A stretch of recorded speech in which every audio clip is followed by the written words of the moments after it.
ஒரு ஆர்டரை நீங்க அவமதிச்சா அதோட கண்டெம்ட் வரும். அது அவமதிச்சாதான் கண்டெம்ட் ஆகும். அப்ப அவமதிச்ச காலத்துக்கு அப்புறம் அவமதிக்கிறது என்ன காலம் கொடுத்திருக்கோம் நீதிமன்றம், அந்த காலத்துக்கு அப்புறம் தான் அவமரியாதைங்கிற கொஸ்டினே வரும். நீங்க ஒரு ஆர்டர் கொடுக்குறீங்க, அந்த ஆர்டர் என்ன சொல்லுது, டெம்பிள் அத்தாரிட்டி ஏத்தணும். அதுல ஒரு ஆல்டர்னேட்டிவ் பிரேயர் கேட்கிறாரு. என்ன பிரேயர் கேட்கிறாரு, எனக்கு இல்லைன்னா எனக்கு அந்த உரிமையை கொடுக்க நாம ஏத்தணும் அப்படின்னு. அந்த பிரேயரை நீங்க ரிட் பெட்டிஷனில் கொடுக்கவில்லை. உங்களோட அந்த ரிட் மனுல அந்த உரிமையை நீங்க அவருக்கு கொடுக்கல. அப்ப ஒரு கண்டெம்ட் பெட்டிஷன் யார் மேலாம் போட்டான்னு தெரியல, 5 பேரோ 4 பேர் மேலே போடுறாரு. அவங்களுக்கு எல்லாம் அட்மிட்டட்லி அந்த சமயத்துல 3ஆம் தேதியே நோட்டீஸ் சர்வாகவில்லை. நோட்டீஸே சர்வாகாம எப்படி இவர் கண்டெம்ப்ட்ல இன்டர்மீடியட்ல ஆர்டர் போடலாங்கிற ஒரு பெரிய சர்ச்சையும் கிளம்புது. இவர் இன்னொரு பிரேயர் என்ன கேட்கிறாரு, ரவிக்குமார் ராமராஜன் இல்லைன்னா எனக்கு ஏத பர்மிஷன் கொடுங்க, அதை அவங்க கொடுக்கல. அப்ப கோர்ட் என்ன பண்ணிருக்கு, சட்டத்துல ஒரு வகை இருக்குன்னா prayer which has not been granted is denied அப்படின்னு அர்த்தம்.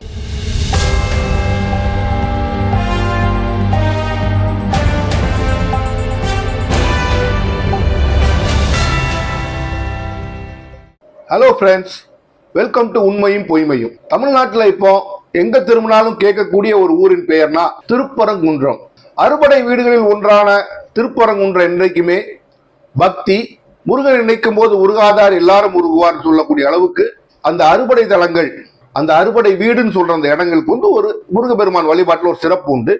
அது முதல் படை வீடுன்னு கூட திருப்பரங்குன்றத்தை சொல்லுவாங்க. அந்த அளவுக்கு அது ஒரு சிறப்பான இடம். திருப்பரங்குன்றத்தை நினைக்கும் போது தமிழர்களுக்கு எப்போதுமே தோன்றது முருகப்பெருமானோட பக்தி சார்ந்த விஷயங்களும் தான்.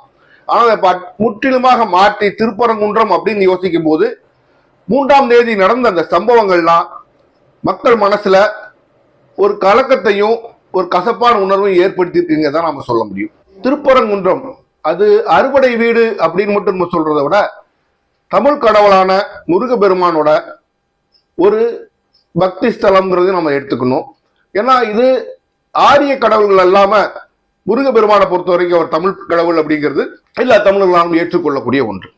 எல்லாமே அமைதியா தான் போய்கிட்டு இருந்துச்சு. 3ஆம் தேதிக்கு முன்னாடி ஒரே நாள் எதுவும் நடக்கல.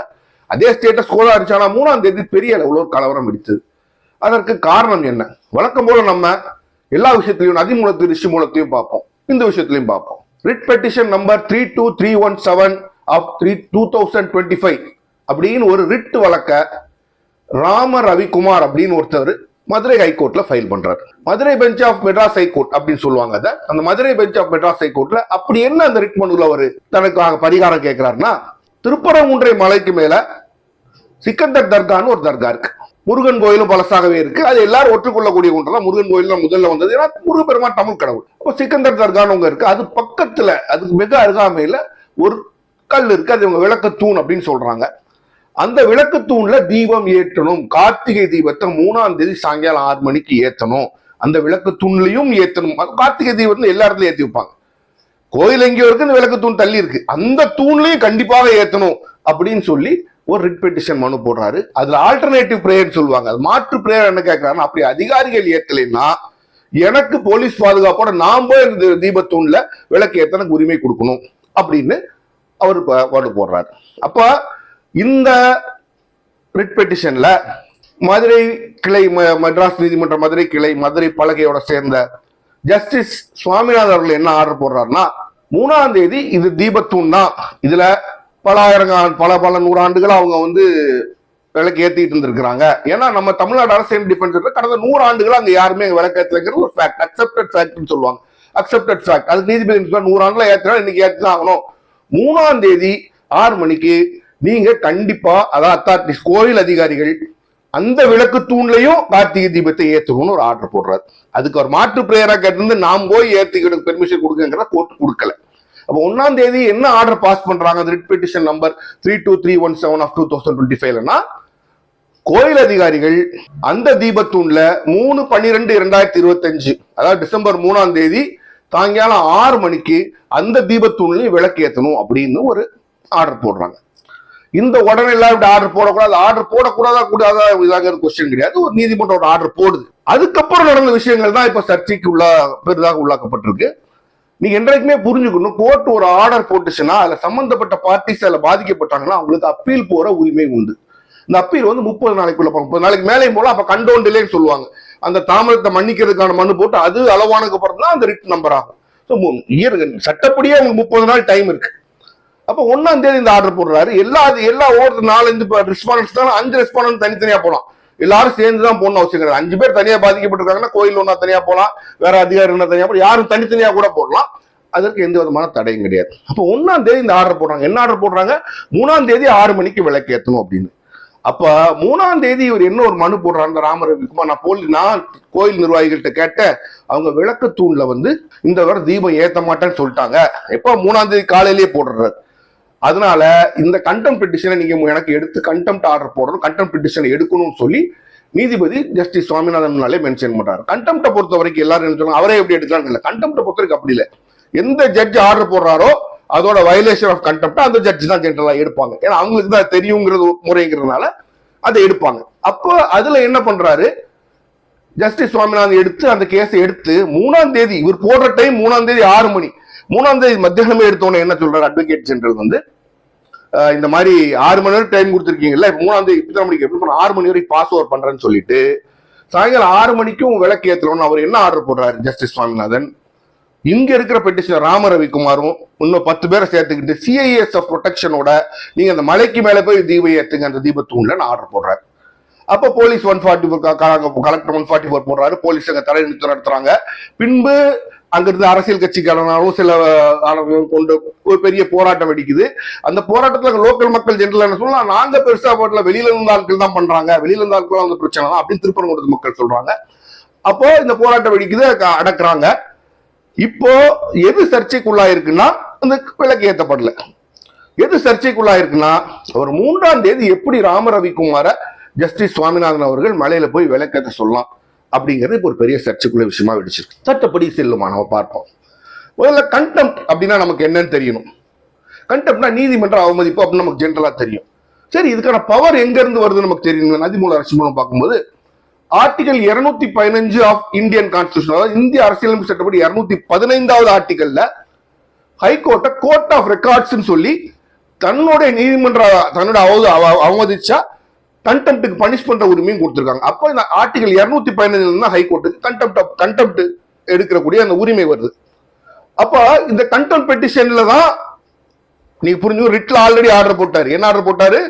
கோயில் அதிகாரம் தான் விளக்கேற்றணும். கண்டெம்ட்ல என்ன ஆர்டர் போடுறாருன்னா, கண்டெம்ட் பெட்டிஷன் பெண்டிங்ல இருக்கும் போதே என்ன ஆர்டர் போடுறாருன்னா, ராமரவிக்குமார் பெட்டிஷனரும் 10 பேரும் போய் விளக்கேற்றுங்கன்னு ஆர்டர் போடுறாரு. இப்ப என்ன சொல்ல, இது முடியாது அப்படின்றாங்க. அப்ப இது எல்லாம் சரியாகுமா, சரிபட்டு வருமானு பார்க்கணும். கண்டெம்ட்ல நீங்க ஒரு முக்கியமான விஷயத்தை தெரிஞ்சுக்கணும்.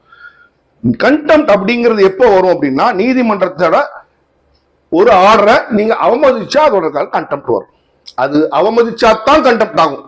அப்ப அவமதிச்ச காலத்துக்கு அப்புறம் அவமதிக்கிறது என்ன காலம் கொடுத்திருக்கோம் நீதிமன்றம், அந்த காலத்துக்கு அப்புறம் தான் அவமரியாதைங்கிற கொஸ்டினே வரும். இப்ப நீங்க 1ஆம் தேதி அரசாங்க தரப்பு டிஃபென்ஸ் உங்களுக்கு நான் அப்படி சொல்றேன். இப்போ 1ஆம் தேதி கவர்மெண்ட் என்ன, 1ஆம் தேதி நீதிபதி அவர்கள் என்ன ஆர்டர் போடுறாங்கன்னா, 3ஆம் தேதி சாயங்காலம் 6 மணிக்கு அங்க விளக்கு ஏற்றணும் அது கோயில் அதிகாரிகள் அப்படின்னு ஆர்டர் போடுறாங்க. அப்ப என்ன பண்ணிருக்கணும் ஜெனரலா அப்படின்னா, கண்டெம்ட் போடுற உரிமையே 3ஆம் தேதி 6 மணிக்கு மேலதான் வரும். ஏன்னா 6 மணி வரைக்கும் ஆர்டர் போடுறா ஒபே பண்றாங்களான்னு பார்த்துட்டு அந்த கண்டெம்ட் அந்த 6 மணிக்கு அப்புறம் தான் நீங்கள் ஃபைல் பண்ண முடியும். ஏன்னா நீங்க கண்டெம்ட் பெட்டிஷன் ஃபைல் பண்ணும்போது என்னைக்குமே நீங்க ஒரு விஷயத்தை நல்லா புரிஞ்சுக்கணும். எந்த ஆர்டர் வயலேட் பண்ணிட்டாங்க, எந்த ஆர்டர் மீறிட்டாங்கன்னு சொல்லி கண்டெம்ட் பெட்டிஷன் போடலாம். அந்த ஆர்டர் காப்பி நீங்க கூட வைக்கணும். அந்த ஆர்டர் காப்பியில என்ன போட்டிருக்கு, 3ஆம் தேதி 6 மணிக்கு விளக்கு ஏற்றணும்னு போட்டிருக்கு.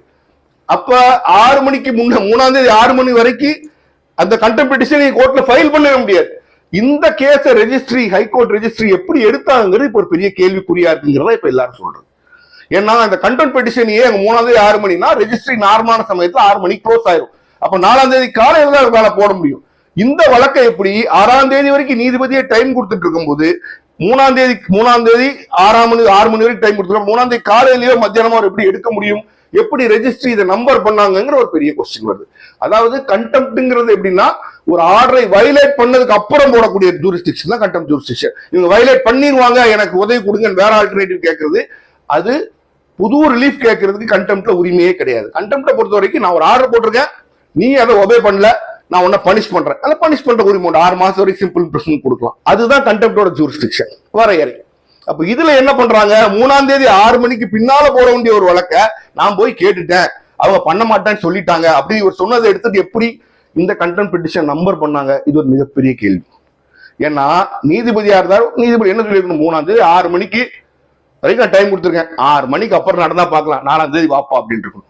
அப்ப நீங்க என்ன நிறைய பேர் என்ன கேட்பாங்கன்னா, அப்பா இந்த வருஷம் தீபமே ஏற்ற முடியாதுன்னா, நீதிமன்றங்களை பொறுத்த வரைக்கும் அவர்களோட ஆர்டர் வயலேட் பண்ணா மட்டும்தான் கண்டெம்ட் உரிமை இருக்கு. அப்போ இந்த வருஷம் இன்னும் 1000 வருஷம் லட்சம் வருஷம் உலகம் இருக்கிற வரைக்கும் நீங்க இன்னைக்கு ஒரு ஆர்டர் போட்டீங்கன்னா எல்லாம் அடுத்த வருஷம் வயலேட் ஆகி சரியாக வந்துச்சுன்னா, இல்ல இது தவறு, இப்போ ஏத்திதான் அடுத்த வருஷம் ஏத்திதான், இந்த வருஷமே உடனே ஏத்துன்னு சொல்றதுதான் அங்க பிரச்சனையை கிரியேட் பண்ணிருக்கு. அப்ப என்ன பண்றாங்க, 3ஆம் தேதி ஆர்டரை போட்டு இவங்க ஆட்களை கொண்டு கொடுக்கும் போது எடுக்கிற டிஃபென்ஸ் தான் பிரிமெச்சூர் கண்டெம்ட். அந்த கண்டெம்ட் நம்பரே ஆயிருக்க முடியும் எப்படி ஆர்டர் போடுறீங்க. ரெண்டாவது, நீங்க ஒரு ஆர்டர் கொடுக்குறீங்க, அந்த ஆர்டர் என்ன சொல்லுது, டெம்பிள் அத்தாரிட்டி ஏத்தணும். அதுல ஒரு ஆல்டர்னேட்டிவ் பிரேயர் கேட்கிறாரு. என்ன பிரேயர் கேட்கிறாரு, எனக்கு இல்லைன்னா எனக்கு அந்த உரிமையை கொடுக்க நாம ஏத்தணும் அப்படின்னு. அந்த பிரேயரை நீங்க ரிட் பெட்டிஷனில் கொடுக்கவில்லை, உங்களோட அந்த ரிட் மனுல அந்த உரிமையை நீங்க அவருக்கு கொடுக்கல. அப்ப எந்த ஆர்டருக்கு மேல கண்டெம்ட் வர்றாங்க, கோயில் அதிகாரிகள் ஏற்ற ஆர்டருக்கு மேலதான் கண்டெம்ட் வர்றாங்க. அப்ப அதுல நீங்க திடீர்னு ஆல்ரெடி மறுக்கப்பட்ட ஒரு பிரேயரா இப்ப நான் அவனுக்கு கொடுக்குறேன் நீ போய் ஏத்துன்னு சொல்ல முடியாது. கண்டெம்ட்ல என்ன ஆர்டர் கொடுக்கப்பட்டிருக்கோ அதை லெப்ட் ரைட் பக்கம் அப்படியே ஒபே பண்ணணும். அப்ப நீதிமன்றமே தான் கொடுத்த ஆர்டரை வயலேட் பண்ணுது அப்படின்னு ஒரு தரா சொல்றாங்க. அது இந்த இடத்துல வாதம் ஓரளவு சரியாகத்தான் இருக்கு. ஏன்னா கொடுக்கப்பட்டிருக்க உத்தரவு அரசாங்கம் ஏத்தணும். இப்ப திடீர்னு அந்த கண்டெம்ட் பெட்டிஷன் நீ போய் ஏத்திட்டுவான்னு சொல்றது சரிப்படாது. அப்ப இது எல்லாத்துக்கும் மேல மிக மிக ஒரு முக்கியமான ஒரு விஷயம் என்ன அப்படின்னா, கண்டெம்ட் அப்படின்னு நீங்க பாத்தீங்கன்னா அரசாங்கத்துக்கு ஜென்ரலா கவர்மெண்ட் அட்வொகேட் அப்பியர் ஆவாங்க, அட்வொகேட் ஜெனரல் அப்பியர் ஆவாங்க. அது ரிட் பெட்டிஷனுக்கு. கண்டெம்ட் நீங்க போடும்போது இந்த நபர்கள்லாம் நீதிமன்ற அவமதிப்பை செஞ்சுட்டாங்கன்னு அவங்க போஸ்ட் இல்ல, அந்த தனிப்பட்ட நபர்கள் மேல கேஸ் வரும். அப்ப கண்டெம்ட்டுக்கு என்ன மிக மிக முக்கியமான விஷயம்னா, இப்ப நீங்க நான் ஒரு இல்லாத போது ஒருத்தர் ரிசர்வ் பண்ணிட்டு வந்துடலாம், நோட்டீஸ் ஆபீஸ்ல போய் சர்வ் பண்ணீங்கன்னா ஓகே, ஒரு கலெக்டர் ஆபீஸ்ல போய் ஒருத்தர் கொடுத்து கையெழுத்து வாங்கி கலெக்டர் ஆபீஸ் சர்வ். ஆனா கலெக்டர் மேல தனிப்பட்ட முறையில போட்டீங்கன்னா கலெக்டர் பர்சனலா சர்வ் பண்ணணும். பர்சனலா சர்வ் பண்ற வரைக்கும் அங்க சர்வீஸ் கம்ப்ளீட் ஆகாது. கண்டெம்ட் என்பது அரசாங்கத்திற்கு மேல் போடக்கூடிய வழக்கு, ஒரு தனிநபர் மேல போடக்கூடிய வழக்கு. அப்ப ஒரு கண்டெம்ட் பெட்டிஷன் யார் மேலாம் போட்டான்னு தெரியல, 5 பேரோ 4 பேர் மேலே போடுறாரு. அவங்களுக்கு எல்லாம் அட்மிட்டட்லி அந்த சமயத்துல 3ஆம் தேதியே நோட்டீஸ் சர்வாகவில்லை. நோட்டீஸே சர்வாகாம எப்படி இவர் கண்டெம்ட்ல இன்டர்மீடியட்ல ஆர்டர் போடலாங்கிற ஒரு பெரிய சர்ச்சையும் கிளம்புது. ஏன்னா கண்டெம்ட்ங்கிறது அரசாங்க அதிகாரி கவர்மெண்ட் அட்வொகேட் வச்சு வைக்கலாம், அவங்க தனக்கு ஒரு தனி லாயர் வச்சு வச்சுக்கலாம். கண்டெம்ட்ங்கிறது பர்சனல் கிரீவன்ஸ். இந்த அதிகாரி என்னோட ஆர்டர் இம்ப்ளிமெண்ட் பண்ணல, அரசாங்கம் இம்ப்ளிமெண்ட் பண்றேன்னு சொல்ற, அதிகாரி இம்ப்ளிமெண்ட் பண்ணலன்னு சொல்லி அவங்க தனிப்பட்ட முறையில் போடுறது. அப்ப நோட்டீஸ் சர்வீஸ் ரொம்ப முக்கியம். ஏன்னா அரசாங்க அந்த அதிகாரியோட ஃபியூச்சர் கரியர் முதல் கொண்டு எல்லாம் பாதிக்கிறதுனால நோட்டீஸ் சர்வாருக்கு முன்னால ஆர்டர் போட முடியாது. ஆனா இதுல 3ஆம் தேதியே ஃபைல் பண்ணி 3ஆம் தேதி இந்த ஆர்டர் போடுறாங்க. அது மட்டும் இல்ல, கவர்மெண்ட் என்ன பண்ணுது, ஒரு தரப்புல இருந்து அப்பீல் போறாங்க. அந்த அப்பீல்ல தான் இவரு நம்ம ஜெயச்சந்திரன் அவர்கள் கொண்ட அமர்வு என்ன சொல்றாங்கன்னா, இதெல்லாம் நீங்க பண்ண முடியாது, நீங்க கோர்ட் ஆர்டர் வயலேட் பண்றதுக்காக பண்றீங்க, இதெல்லாம் சரிதான், இப்படி வரும் தெரிஞ்சுதான் கோர்ட் அப்படி பண்ணிருக்கு, கொடுத்த ஆர்டர் சரிதான். ஏன்னா நீங்க பாருங்க, அவர் சொன்னதை சரி நிரூபிக்கிற மாதிரி 3ஆம் தேதி 6 மணிக்கு நீங்க விளக்கு ஏத்தல, ஆனா நீங்க நீதிமன்றம் கொடுத்த ஆர்டர் சரிதான், நீங்க உங்களுக்கு இந்த அப்பீல் மெரிட் கிடையாது, இதை பார்க்க முடியாது அப்படின்னு சொல்லிட்டு அந்த கோர்ட் போட்ட இந்த பர்டிகுலர் கண்டெம்ட்ல போட்ட ஆர்டர் மேல போற அப்பீல டிஸ்மிஸ் பண்றாங்க. பண்ணிட்டு கண்டெம்ட் மெயின் கேஸ் நீங்க பாத்துக்கங்கன்னு சொல்லி அனுப்பி விடுறாங்க. இப்ப இதுல என்ன ஒரு கேள்வி வருதுன்னா, கண்டெம்ட் பெட்டிஷன் அப்படிங்கிறது ஒரு ரிலீஃப் கொடுக்கக்கூடிய ஒரு பெட்டிஷனா? நிச்சயமா கிடையாது. கண்டெம்ட் பெட்டிஷன் எந்த ஒரு உரிமையும் ஒரு மனிதனுக்கு உருவாக்கி கொடுப்பதற்கோ அல்லது புதுவாக ஒரு ரிலீஃப்னு சொல்லுவாங்க, புதுசாக ஒரு உரிமையை ஒருத்தருக்கு ஏற்படுத்தி கொடுக்கறதுக்கோ உள்ள பெட்டிஷன் இல்ல கண்டெம்ட் பெட்டிஷன். கண்டெம்ட் பெட்டிஷன் தெளிவா ஒரே ஒரு பாயிண்ட் தான், நான் ஒரு ஆர்டர் போட்டேன், அந்த ஆர்டர் அவங்க ஒபே பண்ணல. எப்படி ஒபே பண்ணும்? லெஃப்ட் ரைட் பார்க்க கூடாது, டு த டி அப்படிமா, இன் லெட்டர் அண்ட் ஸ்பிரிட் அப்படிமா, அந்த அளவுக்கு ஒபே பண்ணும். நீங்க என்ன ஆர்டர் போட்டிருக்கீங்க?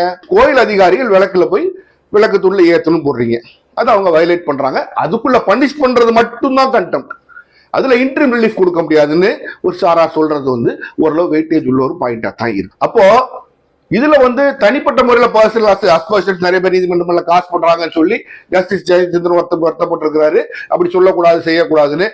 ஆனால் இது ஒரு வித்தியாசமான வழக்கு தான். கண்டெம்ட்ல பல வழக்குகள் நம்ம பார்த்திருக்கோம், பல வழக்குகள் இருந்திருக்கு. எல்லாமே என்ன ஆகும்னா, நோட்டீஸ் போகும், நோட்டீஸ் போய் உங்களுக்கு வழக்கோட வரமுறையே உங்களுக்கு நான் சொல்லிடுறேன். 2 டைப் ஆஃப் கண்டெம்ட் இருக்கு, சிவில் கண்டெம்ட், கிரிமினல் கண்டெம்ட். கோர்ட்டோட ஆர்டர் வயலேட் பண்ண சிவில் கண்டெம்ட். இந்த சிவில் கண்டெம்ட்ல நோட்டீஸ் போகும். நோட்டீஸ் போய் யாரெல்லாம் கண்டெம்னார் சொல்லுவாங்க, யாரெல்லாம் நீதிமன்ற ஆர்டரை வயலேட் பண்ணாங்கன்னு பெட்டிஷன் போட்டிருக்கோம் அவங்க பேர்ல கண்டெம்னார் அப்படின்னு பேர்.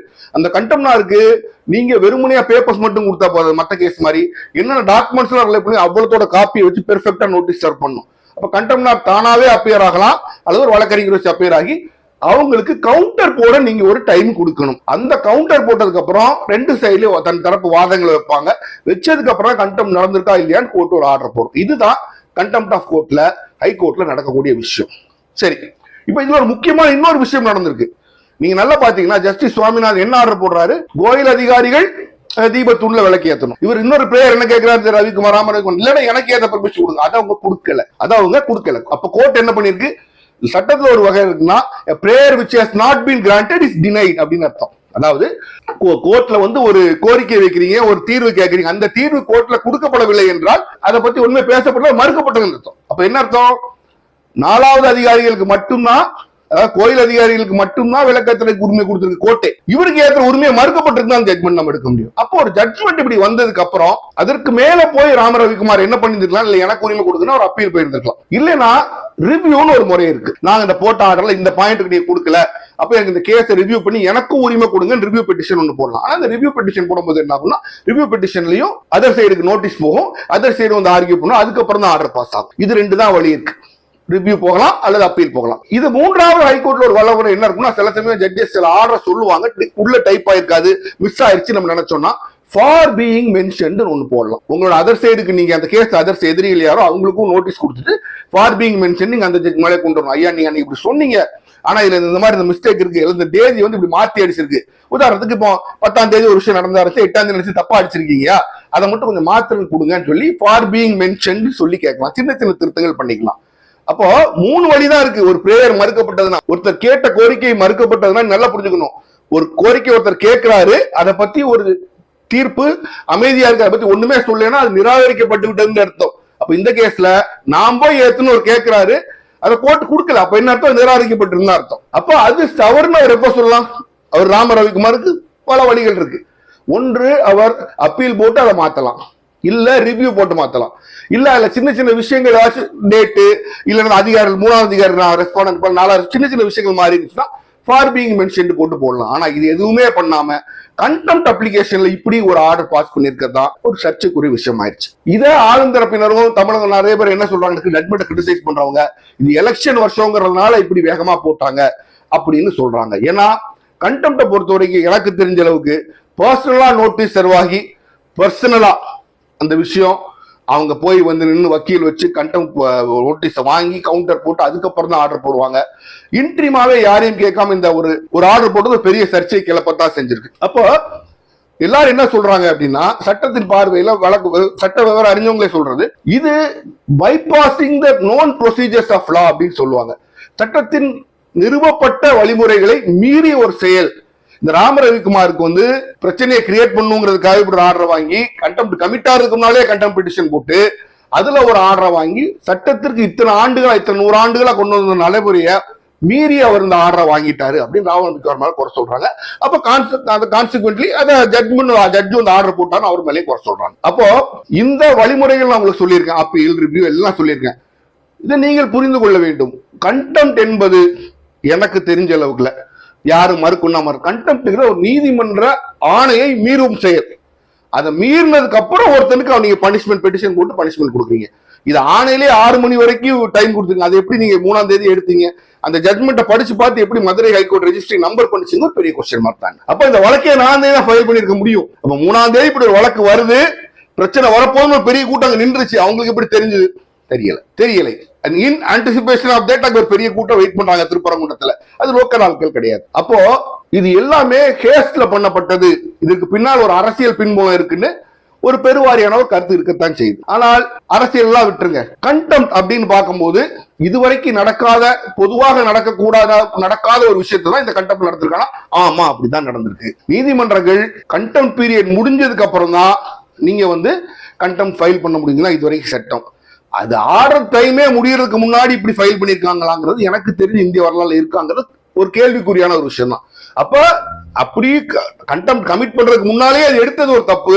ரெண்டாவது, கண்டெம்ட்ல என்ன பிரேயர் கேட்கிறாங்களோ, நீங்க என்ன பிரேயரை நீங்க நிராகரிச்சிருக்கீங்க, நீங்க கொடுக்கல நிராகரிச்ச மாட்டாங்க. நீங்க எந்த பிரேயரை கொடுக்கலையோ அதே பிரேயரை நீங்க கண்டெம்ட் அப்ளிகேஷன்ல எப்படி கொடுப்பீங்க, அது தவறு. அப்ப சட்டத்துல இப்படிதான் போகணும்னு ஒரு வழிமுறை இருக்கும்போது அதை மீறி குறுக்கு வழியில ரவிக்குமார் இந்த ஆர்டரை வாங்கிட்டாரு, அதுக்கு நீதிமன்ற துணை பயிற்சின்னு ஒரு குற்றச்சாட்டு அவங்க வைக்கத்தான் செய்வாங்க. அதை நம்ம ஃபேஸ் பண்ணித்தான் ஆகணும். இதுதான் இந்த திருப்பரங்குன்ற விஷயத்துல சட்டப்பூர்வமாக நடந்த ஒரு விஷயம். இது இந்த கொடுத்த அந்த கண்டென்ட் பெட்டிஷன்ல அவங்க ராம ரவிக்குமார மலை தீபத்தூண்ல போய் தீப ஏற்ற கொடுத்த பெர்மிஷன் சரியா தப்பாங்கிறது சட்ட விளக்கம் இதுதான்.